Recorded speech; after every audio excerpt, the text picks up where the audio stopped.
There are some stories that feel less like true crime and more like something out of a nightmare, something that should not be real, and yet it is documented, investigated, and still never fully explained. This is one of those stories, because in 1922, on a remote farm in Germany, an entire family was murdered in a way that shocked even experienced investigators, not only because of what happened, but because of what may have happened before. Because there is a theory, one that has never been proven, but also never fully dismissed, that suggests something deeply disturbing, that the killer was already inside the house, living there, watching them, listening, for days, maybe even weeks, before anyone realized.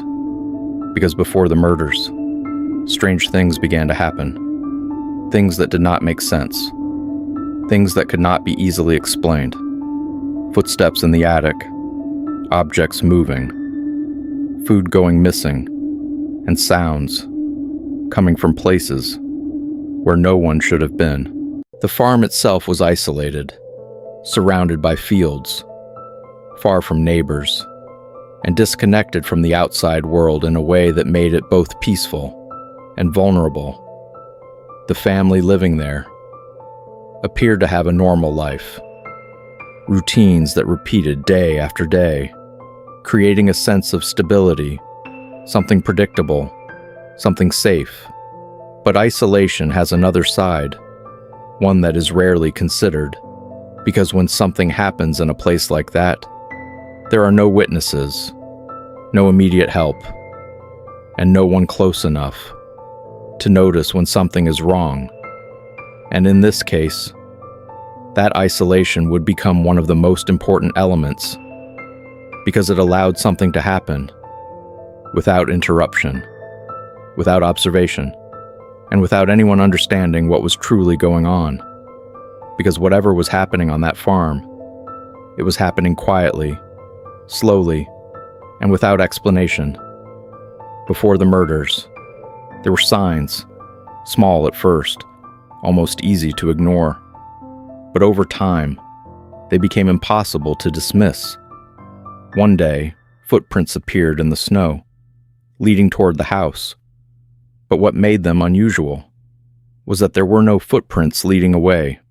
Whoever had walked toward the farm had not left, at least not in a way that could be seen.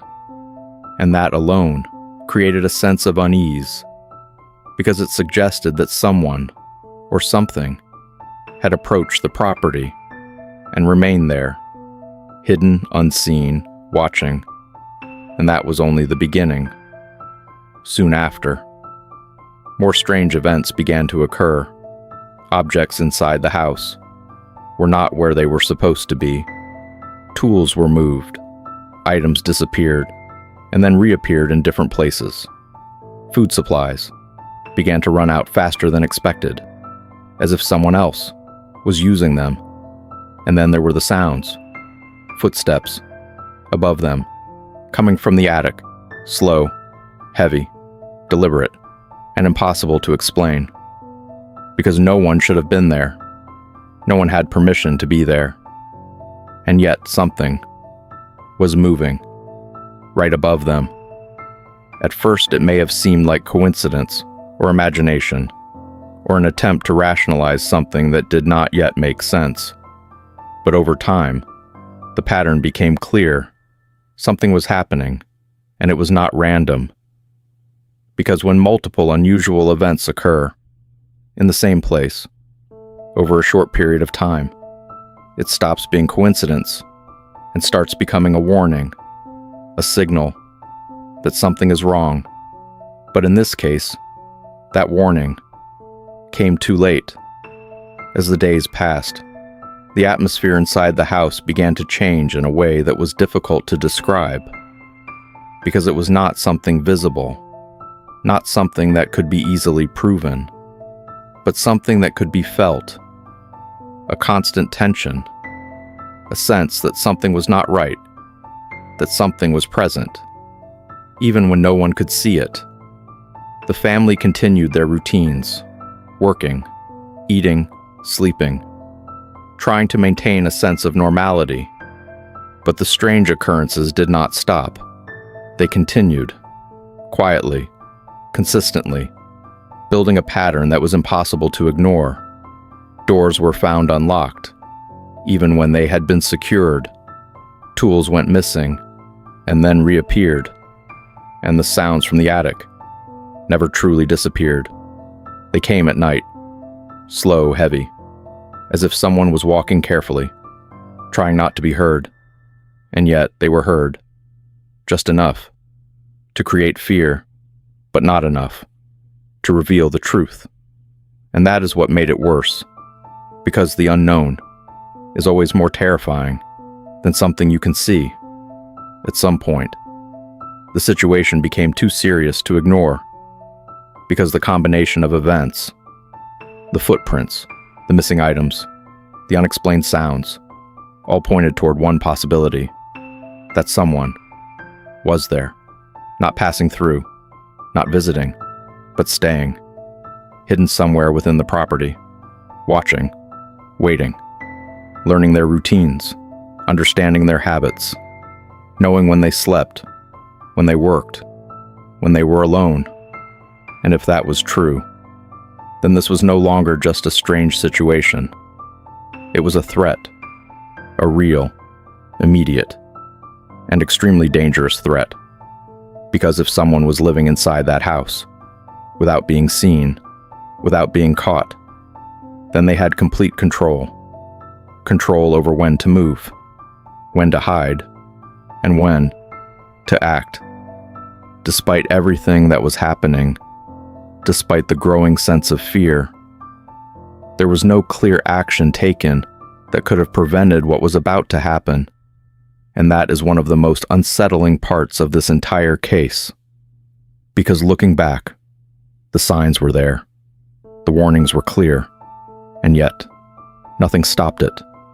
Because sometimes, when something is too strange, too difficult to explain, people choose to ignore it, to rationalize it, to convince themselves that it is not real, to rationalize it, to convince themselves that it is not real, and that delay, that hesitation, can be the difference between safety and something far worse. And in this case, that hesitation may have allowed something to continue, unnoticed, until it was too late. Then came the night. A night that began like any other, quiet, isolated, and completely disconnected from the outside world. A night where nothing seemed out of place, and nothing suggested what was about to happen. But somewhere inside that house, something was already in motion. Because if the theory is true, if someone had been living there, then they were not acting randomly. They were waiting for the right moment. The moment when everything would align, when the house would be quiet, when there would be no interruptions, when no one could escape. And when that moment came, everything changed. Because what happened next was not a sudden act. It was controlled, deliberate, and final.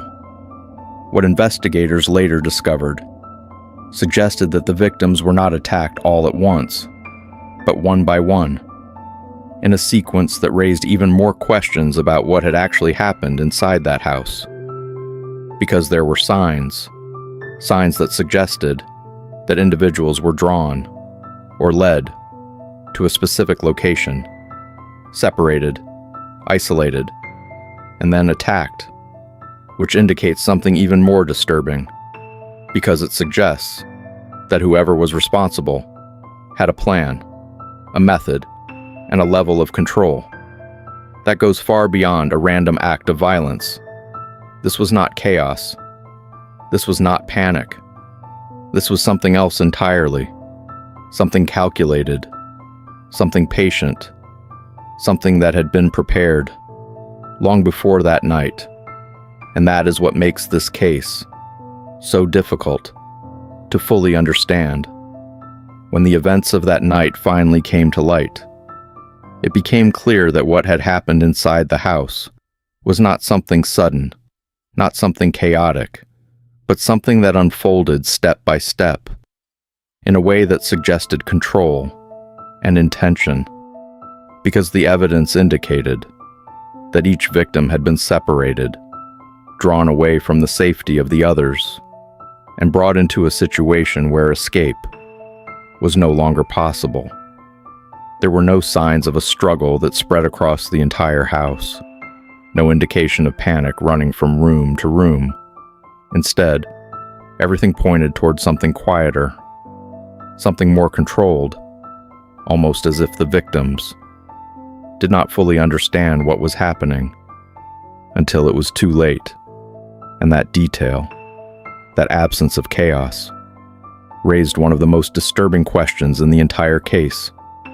How did someone manage to isolate each person without alerting the others in a house where everyone lived so close together? Because that requires more than opportunity. It requires knowledge, timing, and complete awareness of the environment. Even more unsettling was what happened after the murders. Because instead of leaving the scene immediately, instead of escaping as quickly as possible, there were signs that someone remained inside the house. Food was used, animals were cared for, daily routines, in some form, continued, and that changes everything, because it suggests that whoever was responsible did not feel threatened, did not feel the need to escape, and most importantly, did not fear being discovered, which leads to a chilling possibility that the person responsible was familiar with the property, comfortable within it, and confident that no one would come, at least not immediately, and in a place that isolated, that remote, that confidence may not have been misplaced.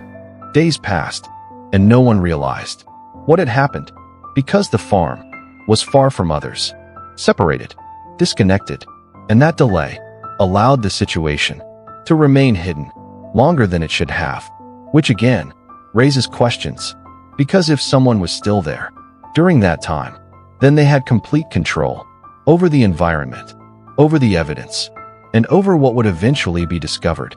And that level of control changes how we understand the entire case, because it suggests that this was not just a crime, but something far more calculated, something that involved patience, planning, and time.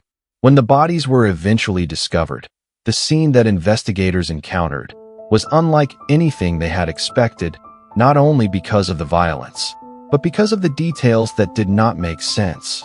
There were elements that did not fit a simple explanation, things that raised more questions than answers, because while the outcome was clear, what led to it was not. And the longer investigators examined the scene, the more complex it became, because every answer seemed to create another question, and every detail pointed toward something that was never fully understood.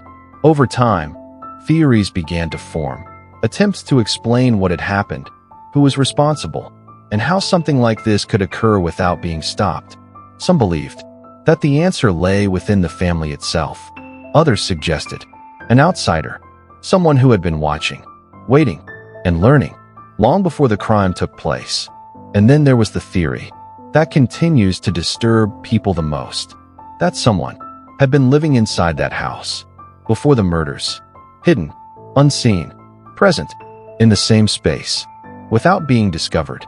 And if that is true, then the story becomes something else entirely, something far more unsettling than a simple crime. As investigators continued to analyze the case, one thing became increasingly clear.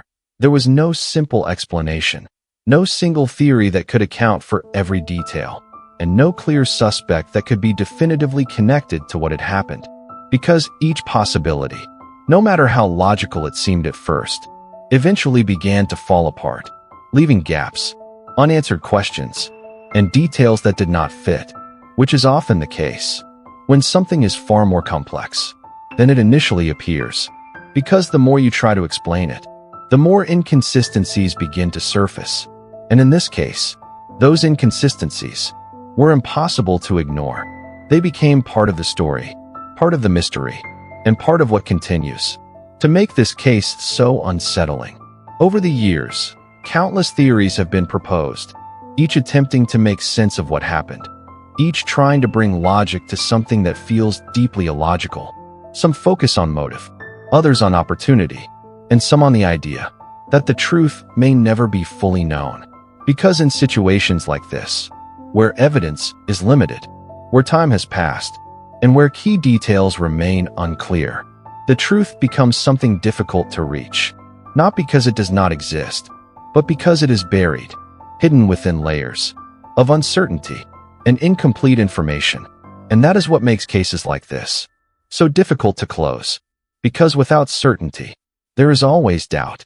But perhaps the most disturbing element of this entire case is not the crime itself, not the violence, and not even the mystery surrounding it, but the possibility that everything could have been prevented because the signs were there, the warnings, the strange events, the sounds, the footprints, all of it pointing towards something that was not normal.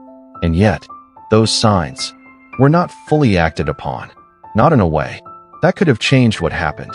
And that realization that something might have been avoided adds another layer to an already unsettling story.